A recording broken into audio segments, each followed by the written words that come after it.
End time players. What's going on, people? My name is Zulfikar and welcome to my YouTube channel, which is about many different cool things. So go ahead and hit the subscribe button. In today's video, I'm going to be talking about some of the mythical figures that are prophesied to come back towards the end times. Obviously, if you've been watching the previous videos, this is from an Islamic perspective, which is similar to the biblical and the Jewish perspectives as well, but there are obviously differences.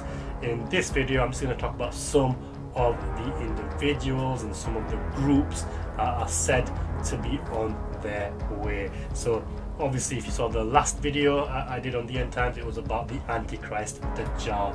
This is the one-eyed Antichrist figure that will bring about a great deception on the earth, and it will be the biggest test for humanity, because this guy will be the biggest deceiver, and it's the biggest test for humanity before the end of times.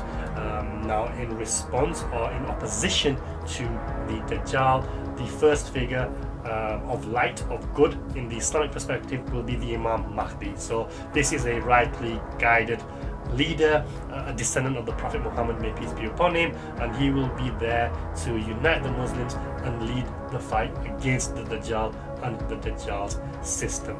Whilst he is leading the fight, until the re-emergence of Jesus. So just like Christians believe Jesus is going to return, Muslims also believe that Jesus will return, and it will be Jesus that eventually defeats the Antichrist Dajjal. So if you saw the previous video, I will drop a link to it up above and down below. The Dajjal will firstly impersonate Jesus. He will pretend to be the Messiah, and then he will declare himself to be God, and then obviously it's for Jesus to come back and tackle and fight and defeat the Dajjal. Some of the other players, you will have heard of Gog and Magog from a Christian and Jewish tradition. In the Islamic tradition, they are known as Yajuj and Majuj. Now, these are considered to be a people or some kind of entities which will bring a mass devastation on earth. They will kill everyone in their way, they will ravage the planet, they will cause a lot of death and destruction, and I will do a separate video on them because that is a topic in and of itself. It is said that they caused discord in the land a long time ago, and one of the prophets of God built a wall, built a barrier stopping them from creating more havoc. But when the time is right, that wall will fall apart, and Yajuj and Majuj, Gog and Magog, will be released on earth. And of course, this is a spiritual war, so you can expect a lot of angels and beings of light, and then there's everybody else, all the people, all the different entities, and they're going to be caught inside of the battle as well, choosing whichever side they choose, whether that's by conscious choice or by unconscious programming. And there are other figures, but you might be thinking this sounds a little bit familiar, and you'd be correct in thinking that, because these kinds of stories do play a large part in the stories and the movies that have become famous. And one of those movies is a recent cult classic known as Lord of the Rings. So you might be thinking, what has Lord of the Rings got to do with the end times? A lot of people will tell you it's got nothing to do with the end times. I mean, I remember reading the actual book, and there was a prelude or an appendix, one of them sections, where the author had to basically deny that his story had to do anything with the end times. So obviously when people read it, they thought, well, this guy is just talking about the end times. And in what way was he talking about the end times? Well, take the evil entity in the book and in the film was Sauron, and what was the symbol for Sauron? It was the one eye at the top of the tower. So what is that reflective of? The one-eyed Antichrist, evil Dajjal. In the movie you had Gandalf, the leader of the people, which is reflective of Imam Mahdi, the Mahdi, which is the leader for the Muslims.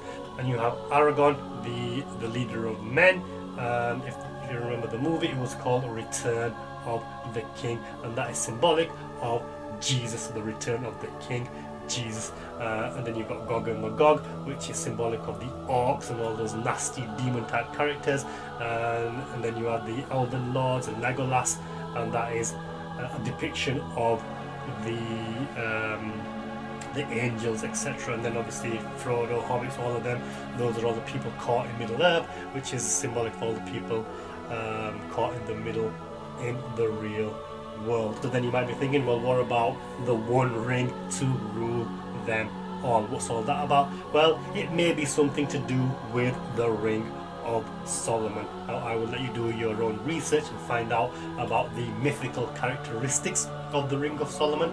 There's a lot of controversy out there. There's a lot of different interpretations of what the Ring of Solomon was and what it was capable of doing. Another one of Solomon's relics was the Staff of Solomon, and I keep bringing Solomon up because obviously King Solomon is a prominent figure with all of these stories. Obviously, before I talked to you about why Jerusalem was important and the re-establishment of Solomon's temple being a key event that needs to occur before all of these things take place. Well, there's a reason why Solomon is important, and in one of the future videos I will explain why King Solomon is so important. As for this video, I hope you enjoyed the content. Give it a thumbs up if you did. Drop any comments below that you have in terms of the content. What is your interpretation? Do you see the similarities between the film and real life? Just let me know your thoughts. Make sure you click the subscribe button, and I will see you in the next video. Take care now. Bye bye.